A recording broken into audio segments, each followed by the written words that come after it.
Hello everyone, um, welcome to my video. So today the topic we will be talking about is uh, rate limiting LLM APIs in Go, or I mean this concept that we are going to talk here can easily be done in other programming language as well. So it is not specifically for Go, but yeah, definitely the library that we are using will only for Go. You can go ahead and find that library in other language as well, or maybe code it yourself. That is also fine. So why this video, right? Let's talk about that first. So I was just seeing a lot of places that the cost of using these LLM APIs uh, is overshooting sometimes. So when I say overshooting, meaning like uh, I will say, like, let's say I'm calling the models that we are going to call, right? Be it Sonnet, be it Opus, or anything. Each token, right, cost us something. So there are certain times when if we don't handle how much tokens or how we are going to call these APIs, the cost will overshoot. So I was reading this one article, not article but a Twitter thread, that how it costed something around 8k in a month, which is very high, significantly higher compared to what they were seeing in last month usage. uh, so let's talk about how we can prevent overshooting our cost, uh, because and these APIs are very expensive. They are helpful, but they are very expensive. So let's say, so what happens right now, right? So we are we have our app, right? Client talk to our app, right? And our app make a LLM API call, right? So in this API call, we don't have any limits. We don't have no cache. We don't have no cap as well, budget caps. So it is an unbounded calls that we are making, right? So certain time what happens is that there are, let's say, if user give lot much context, right, so it will require a lot of tokens. So due to this, what will happen is that our cost will overshoot, right? So think of this way, that if there is no rate limit, so one user, let's say, he or she can fire 500 requests in a minute, right? And there is no budget tracking, so we won't know how much dollars we have spent. So and also there is no caching, that we are not if the 10 user is asking same question, we are paying 10 times for the same answer. So in this video I'm trying to go in little bit in those areas on how we can layer up, build some layers in every production LLM app should have from day one, right? So let's see, bear with me. I will try to go into concepts in detail. So uh, let's say, so what we are building, I will try to write it first here. So this is we can say naive setup, right? um, what we can say is, we will talk about a layers setup, or we can say preventive setup. So what we are doing, right, we will have client, right? Client will call something, client will send, then we have a rate limiter on top of it, right? Which will what it will do is slow down per user. Now after rate limiter, what we will do, let's I think it's better we do this way. We write it here. So after rate limiter, what we will do is we have token counter. As we said that we are paying per token, so this will estimate cost before sending. Then we have a budget manager.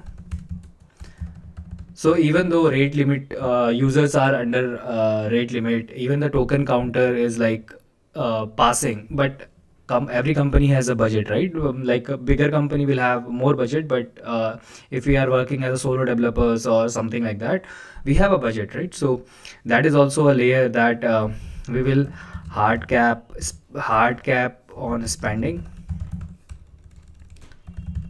Then we have prompt cache, which is little tricky though. So this is what we don't pay twice for same answers. Then we will do LLM API call, and then we will yeah, then the similar thing, right? So what is happening is client is calling just a minute, I think this we can remove, and I will put client here. Then client is calling this rate limiter. The rate limiter will call token counter. Token counter will call budget manager. Budget manager will call prompt cache. Prompt cache will then call LLM APIs.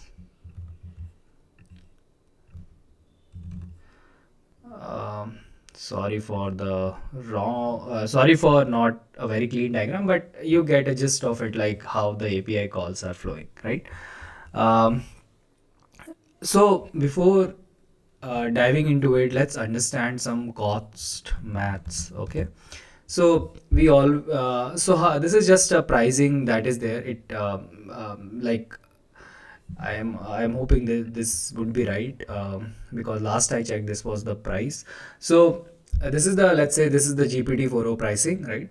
So input we are paying to 250 per 1 million tokens, and output 10 $10 per 1 million tokens, right? So let's say if a typical request, right, 800 input tokens and 400 output tokens. So this is the cost we will have for that particular API, LLM API call.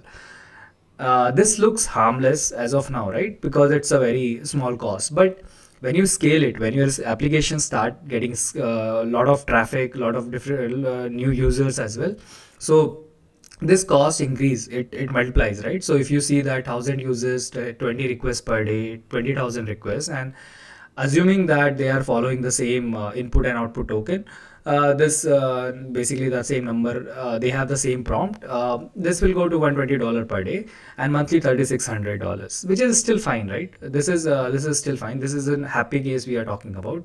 Now we talk about case where this case where be it one user or be it a bug in our system which causes the retry of in a loop, right? There can also be a retry. So instead of 20,000 requests per day, we make 2 lakh requests per day, right? I think it's yeah, 20 lakh requests per day. So 2 million requests per day. So what will happen is that our cost is also increasing by our cost is also overshooting to $12,000, right? So why this is the reason. So it's if we don't keep some guardrail in our application, we have to pay a lot. So that is the reason for this video. So let's let's go let's go into detail now.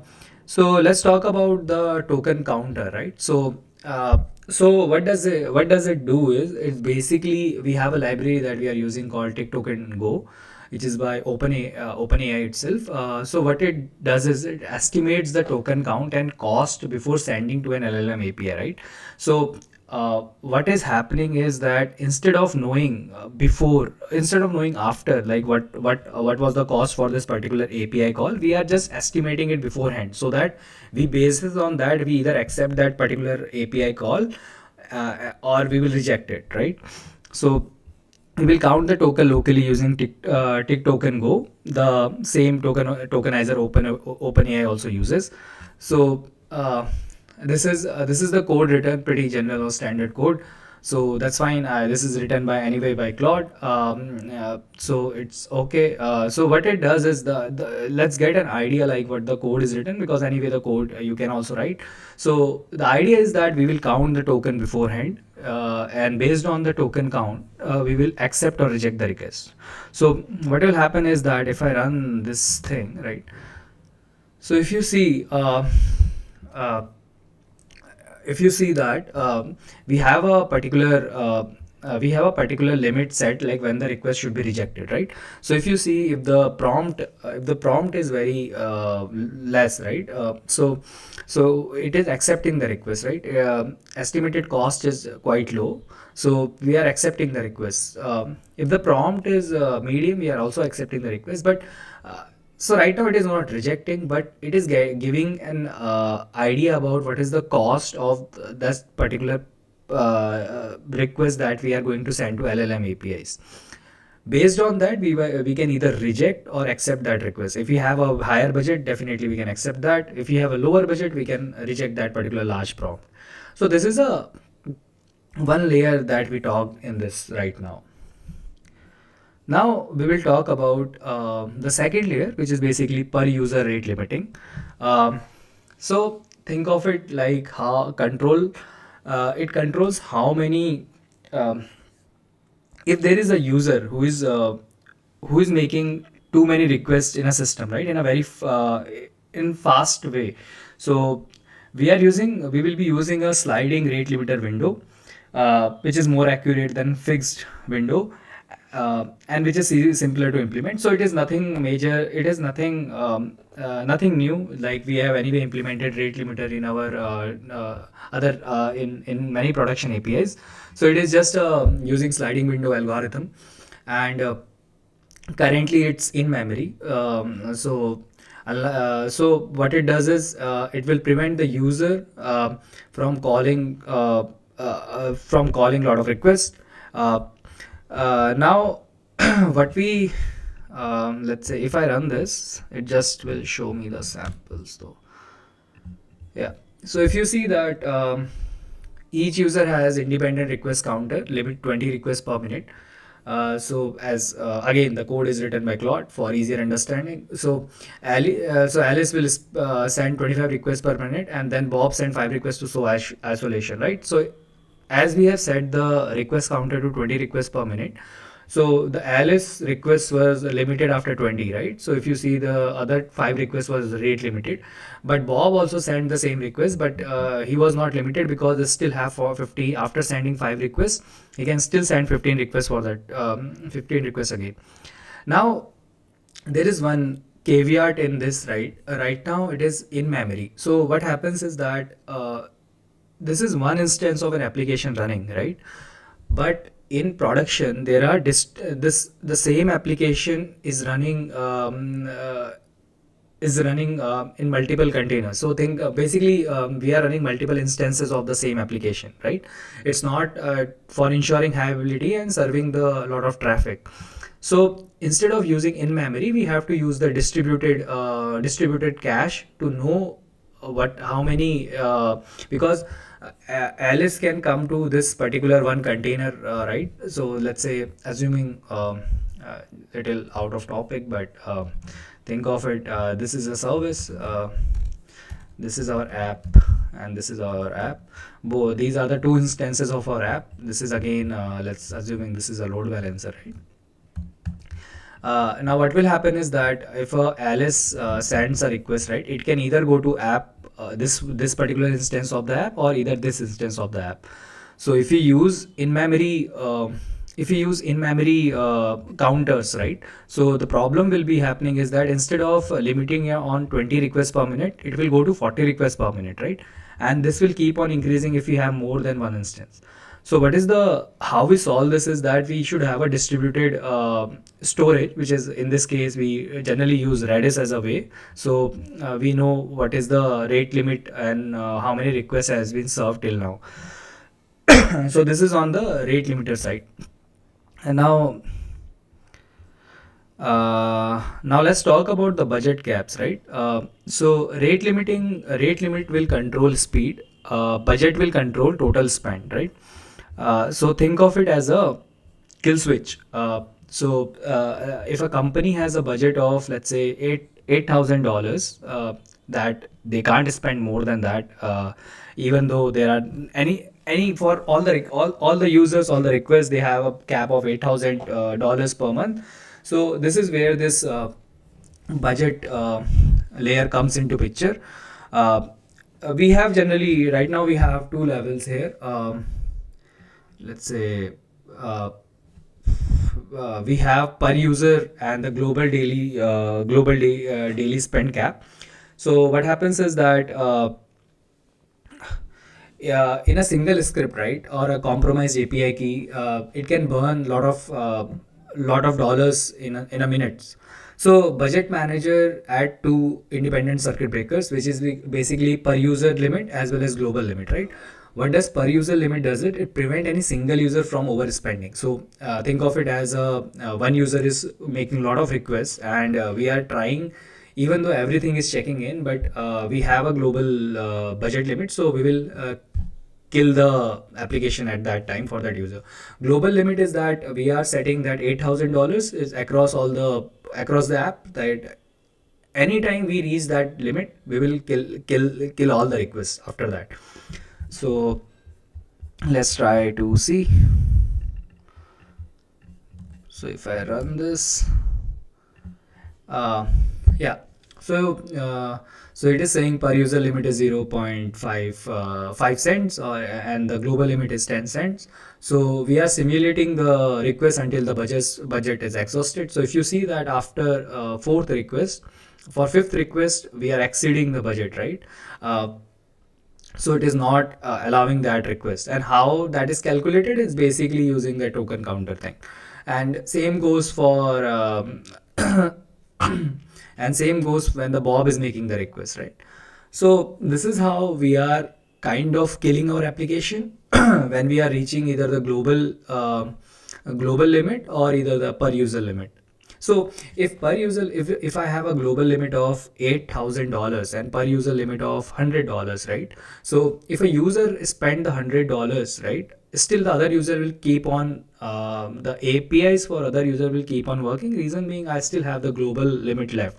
So but for that particular user it is exhausted. It can only access after the limit, after we limit is reset again. So this is how this layer is controlling that part. Now when the global cap hits, nobody gets through, not even the user who is using only 1% of its limit. So this is basically kind of guaranteeing that we will never wake up to a surprise that, oh, like my bill is like shooting to 100k dollars or something like that. Now the fifth layer, now we talk about prompt caching. So you think of it a very simple way that you are trying to remember a prompt that is already there for sent by another user, and you are giving it the same output which you return there, right? So the whole idea is that we should not pay for the same answer twice. If 10 user ask what is go routine, that's one LLM call, not 10, right? Simply we do exact match cache with the TTL. Definitely we can't store all the answers, so we have to add a TTL there. So if you see this, right, yeah, so if you see this, how it is, these all code is written for demo purpose. So if you see the Alice made first request, what is go, right? It went through, it made an LLM API call and store it in the cache. Now when the Bob comes and made the same prompt, send the same prompt, what is go, it cache hits, right? So instead of calling LLM and waste and spending money on making that call, we are just returning the request from cache itself. So this is the core idea behind caching the prompt. Now uh, for we have talked about token counter, we have talked about rate limiter, we have talked about guards, we have talked about budget, we have talked about cache. Now we have to at the end we have to combine all these things to ensure that our requests flow from each of these layers, so that we are not overshooting our spend. So every request passes through these checkpoints. Most requests get stopped or served from cache before they actually ever reach to LL API. So let's see if I have full integration here. Yeah, so if you see, this is the full integration that is being done. Um, Thanks to Claude, I mean, this entire code and the demo is written by Claude itself.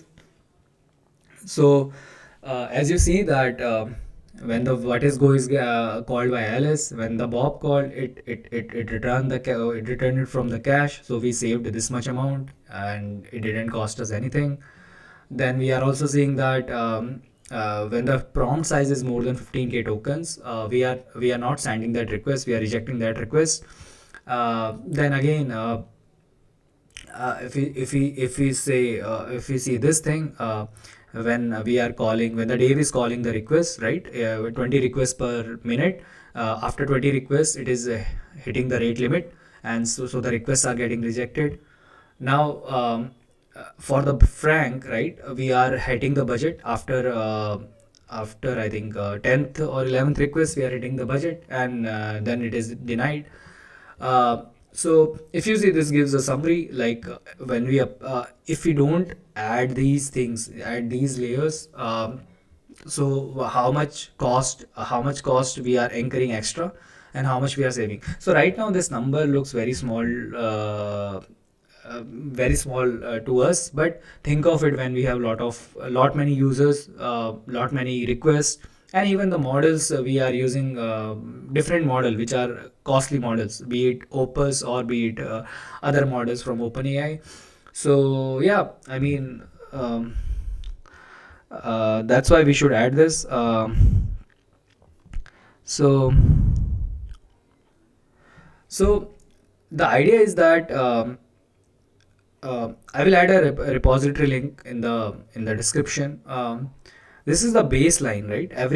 We can definitely build on top of it. Every production LLM app should have at least these much before it ships. If your doesn't, I mean, I would suggest fix it tonight. So next video, I will be building request queuing with priority tiers. So think of it like the fast. So your paid user get faster responses than free tier. Subscribe so you don't miss it. Yeah, that's it. Let me know how you think about this video. If anything needs to be improved. Yeah, thanks.